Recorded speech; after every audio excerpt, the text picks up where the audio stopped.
Hello students, welcome to the Vijeta master class. Students, आज की class 12 के मैक्रो इकोनॉमिक्स की है और टॉपिक है हमारा मेजरमेंट ऑफ नेशनल इनकम। तो मेजरमेंट ऑफ नेशनल इनकम से रिलेटेड स्टूडेंट्स मैं 2 पार्ट्स ऑलरेडी अपलोड कर चुका हूं। ठीक है, तो जब हम मेजरमेंट ऑफ नेशनल इनकम को स्टूडेंट्स पढ़ते हैं तो हमारे सामने 3 मेथड आते हैं। ठीक है स्टूडेंट्स, वो है आपके income method, expenditure method and value added method.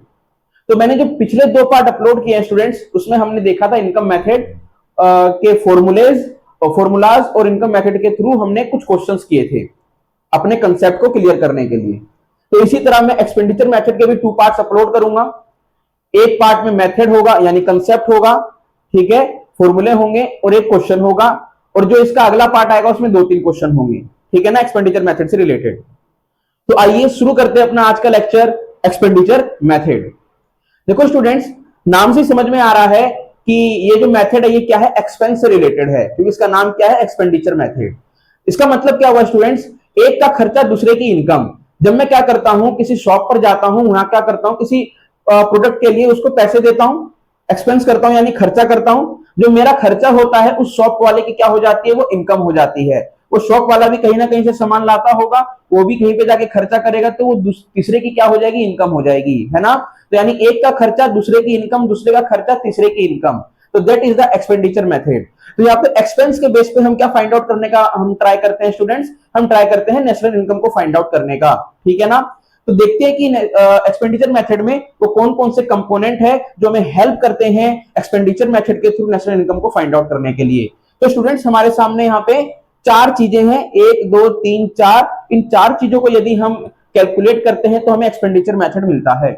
अच्छा स्टूडेंट्स, जैसे हम नेशनल इनकम को फाइंड आउट कर रहे थे इनकम मेथड के बेस पे, तो वहां पे हम सबसे पहले क्या हमारा फाइंड आउट हो रहा था इनकम मेथड के बेस पे, वो हो रहा था हमारा एनडीपी, एनडीपी एट एफसी, है ना, एनडीपी एट एफसी। तो जब हम आपका एक्सपेंडिचर मेथड के through national income find out करेंगे तो हमारा जो एग्रीगेट सबसे पहले फाइंड आउट होगा एक्सपेंडिचर के बेस पे, वो होगा स्टूडेंट्स जीडीपी एट एमपी। क्या होगा स्टूडेंट्स, जीडीपी एट एमपी। तो जीडीपी एट एमपी जब आप एक्सपेंडिचर मेथड के बेस पे निकालोगे तो इन सबको अगर आप आपस में जोड़ देते हो तो जीडीपी एट एमपी आ जाता है एक्सपेंडिचर मेथड के बेस पे। तो 4 चीजें हैं स्टूडेंट्स। सबसे पहला ग्रॉस डोमेस्टिक कैपिटल फॉर्मेशन, इसको हम इन्वेस्टमेंट एक्सपेंडिचर भी कहते हैं स्टूडेंट्स। ठीक है ना, ऐसा एक्सपेंस जो इन्वेस्ट के फॉर्म में हुआ है। और इसका दूसरा नाम है ग्रॉस डोमेस्टिक कैपिटल फॉर्मेशन। 2 बार कैपिटल आ गया है, ठीक है, एक को रफ कर दो, ग्रॉस डोमेस्टिक कैपिटल फॉर्मेशन। अब यदि क्वेश्चन में क्या होता है स्टूडेंट्स, हमें कई बार डायरेक्ट नहीं गिवन होता है इन्वेस्टमेंट एक्सपेंडिचर या ग्रॉस डोमेस्टिक कैपिटल फॉर्मेशन, इसकी जगह कुछ और चीजें गिवन होती है। यदि आप उन दोनों को ऐड कर देते हो तो आपका क्या बन जाएगा, ग्रॉस डोमेस्टिक कैपिटल फॉर्मेशन। वो क्या होता है स्टूडेंट्स, एक होता है ग्रॉस डोमेस्टिक फिक्स्ड कैपिटल, ठीक है ना, और दूसरा होता है चेंज इन स्टॉक। इन दोनों को ऐड कर दोगे तो ग्रॉस डोमेस्टिक कैपिटल फॉर्मेशन बन जाएगा। ठीक है, तो ये चेंज इन स्टॉक आपको पता है स्टूडेंट्स कैसे फाइंड आउट करते हैं हम, ये हम करते हैं CS माइनस OS, यानी closing stock minus opening stock को आपस में कैलकुलेट करोगे तो चेंज इन स्टॉक आ जाएगा। और जब चेंज इन स्टॉक और ग्रॉस डोमेस्टिक फिक्स्ड कैपिटल को कैलकुलेट करोगे तो ग्रॉस डोमेस्टिक कैपिटल फॉर्मेशन आ जाएगा। ठीक है ना। किस केस में जब हमें ये डायरेक्ट ना दिया हुआ हो तो अब हम इन दोनों को क्या करते हैं, ऑपरेट करते हैं इसको फाइंड आउट करने के लिए। तो सबसे पहले ये, उसके बाद क्या है, गवर्नमेंट फाइनल कंजम्पशन एक्सपेंडिचर, ठीक है ना, GFCE। ठीक है, गवर्नमेंट फाइनल कंजम्पशन एक्सपेंडिचर होता है हमारा। इसके बाद होता है private final consumption expenditure and the last is net export. जिस तरीके से हमारा इनकम मेथड में शॉर्ट फॉर्म था याद करने का सभी कंपोनेंट को, प्राइम, इसी तरह यहां पे भी है शॉर्ट फॉर्म। ठीक है, क्या चीज है वो देखो ध्यान से। सभी का यदि आप फर्स्ट लेटर ले लोगे, जैसे इसका G, इसका G, इसका P और इसका N, तो क्या हो गया expenditure method students, GGNP। GGNP को अगर हम ऐड कर देते हैं तो मेरा एक्सपेंडिचर मेथड के थ्रू जीडीपी एट एमपी आ जाता है। ठीक है, GGNP याद रखना है, GGNP। इनकम मेथड था आपका क्या स्टूडेंट, शॉर्ट फॉर्म में प्राइम, और ये था मेरा एक्सपेंडिचर मेथड क्या है, GGNP। ये प्राइम जिस बच्चे को समझ नहीं आ रहा है इसका मतलब उसने मेरा लेक्चर नहीं देखा है, पिछला इनकम मेथड वाला। जरूर उस लेक्चर को फॉलो करें, तभी आपको समझ में आएगा ये प्राइम है क्या। ठीक है ना। और इस वीडियो का मैं जो प्ले लिस्ट है वो ऊपर आई बटन में भी दे दूंगा, ठीक है, और डिस्क्रिप्शन में भी दे दूंगा। ठीक है ना। तो स्टूडेंट्स आप फटाफट से इसका क्या कर लो, स्क्रीनशॉट ले लो। अब मैं क्वेश्चन राइट डाउन करूंगा इसको रफ करके। अब मैं यहाँ पे इसको रफ करके स्टूडेंट्स क्या करता हूँ, क्वेश्चन राइट डाउन करता हूँ और एक क्वेश्चन आपके सामने सॉल्व करके दिखाता हूँ कि कितना इजी है एक्सपेंडिचर मेथड से भी नेशनल इनकम या किसी भी एग्रीगेट को फाइंड आउट करना। ठीक है, देखो स्टूडेंट्स मैंने यहाँ क्वेश्चन राइट डाउन कर दिया है। मेरे पास क्या फाइंड आउट करने का रहा है इस क्वेश्चन में, correct calculate net national product at market price. आपको क्या निकालना है, एनएनपी एट एमपी निकालना है। ठीक है, और इसके लिए मुझे यहाँ पे 10 आपको आइटम्स दिए हुए हैं। सबसे पहला है आपका GDFCF gross domestic fix capital formation 400। अगला है PFCE private final consumption expenditure 8000। And third है GFCE government final consumption expenditure 3000। Fourth है चेंज इन स्टॉक 50। और फिफ्थ है NIT नेट इनडायरेक्ट टैक्स 100। और सिक्स्थ है कंजम्पशन ऑफ फिक्स्ड कैपिटल यानी depreciation 40। और net export -60, net factor income to abroad -80, net current transfer from abroad 100 और dividend 100। इन 10 item के बेस पे मुझे क्या निकालना है स्टूडेंट्स, एनएनपी एट एमपी।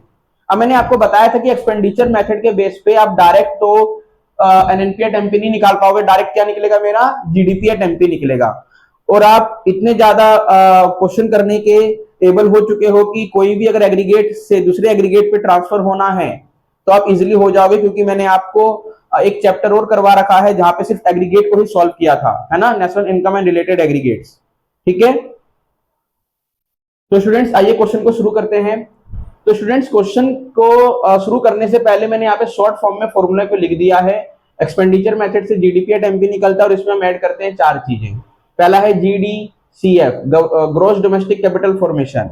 अगर ये गिवन नहीं है तो इसकी जगह ये गिवन होगा, gross domestic fixed capital formation plus change in stock. फिर है गवर्नमेंट फाइनल कंजम्पशन एक्सपेंडिचर। फिर है आपके पास private final consumption expenditure and the last is net export. और कैसे निकलता है, यदि गिवन नहीं है तो x माइनस एम यानी एक्सपोर्ट माइनस इंपोर्ट। ठीक है, तो अब क्वेश्चन को सॉल्व करते हैं। सबसे पहले जीडीपी को फाइंड आउट करते हैं स्टूडेंट्स, जीडीपी एट एमपी, है ना। तो देखो सबसे पहले क्या है, ग्रॉस डोमेस्टिक कैपिटल फॉर्मेशन। क्या यहाँ पे है gross domestic capital formation, direct तो नहीं है, उसकी जगह मुझे क्या करना है, gross domestic fix capital formation को लेना और चेंज इन स्टॉक को लेना है। तो सबसे पहले ही मुझे देखो यहाँ पे दिया हुआ है पहले नंबर पे gross domestic fix capital formation और यहाँ दिया है चेंज इन स्टॉक। तो इसमें क्या हो जाएगा 400 प्लस में 50। अब मेरे को करना है गवर्नमेंट फाइनल कंजम्पशन एक्सपेंडिचर, ये रहा मेरे पास 3000। और प्राइवेट फाइनल कंजम्पशन एक्सपेंडिचर ये रहा 8000। और नेट एक्सपोर्ट स्टूडेंट्स देखो ये रहा -60, है ना। अब ऐड कर दो, पहले यहां तक ऐड कर लेते हैं फिर इसको माइनस कर देंगे। 8 एंड 3 11,000 हो गया, 11,000, 11,400, 11,450 प्लस माइनस माइनस का 60। 11,450 में 60 जाएगा तो कितना बचेगा आपका 11,390, है ना।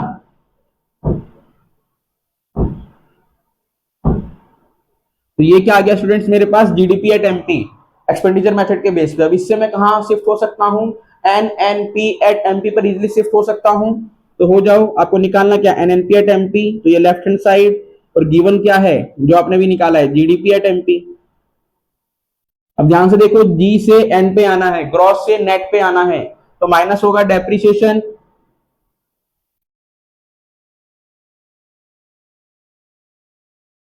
अब उसके बाद डी से एन पे आना है तो प्लस होगा NFIA net factor income from abroad. P और पी सेम है, कोई चेंज नहीं होगा, एमपी और एमपी भी सेम है तो कोई चेंज नहीं होगा। इनकी वैल्यू पुट अप कर दो यहां पर, जीडीपी एट एमपी 11,390, डेप्रिसिएशन ये रहा कंजम्पशन ऑफ फिक्स्ड कैपिटल के नाम से है 40।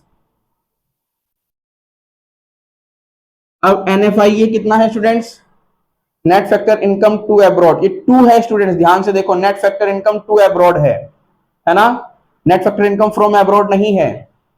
तो ये कैसे होगा, फीफा माइनस फीटा वाला केस है। तो फीफा माइनस फीटा माइनस का 80 है,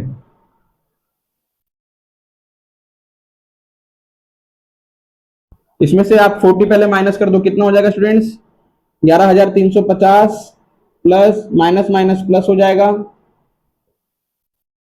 11,350 प्लस का 80। अब 80 इसमें प्लस कर देंगे तो कितना हो जाएगा 400, 11,400, 11,400, 11,430, है ना, इतना ही होगा ना। कॉस्ट, हाँ, 11,430। तो स्टूडेंट्स कितना है मेरे पास, NNP at MP net national product at market price 11,430। कितना इजी था, देख रहे हो ना। तो इसका स्क्रीनशॉट ले लो आप लोग। तो स्टूडेंट्स ऐसे ही मैं नेक्स्ट पार्ट में इसके 2-3 क्वेश्चन और करूंगा, ठीक है। और आप मेरी वीडियो को ज्यादा से ज्यादा लाइक करो, शेयर करो, सब्सक्राइब करो, कमेंट करके भी बताओ कि मेरा एफर्ट कैसा लग रहा है सभी बच्चों के लिए, ठीक है। और ज्यादा से ज्यादा मेरी वीडियो को आप अपने दोस्तों तक भी भेजो ताकि उनकी भी हेल्प हो पाए, ठीक है ना।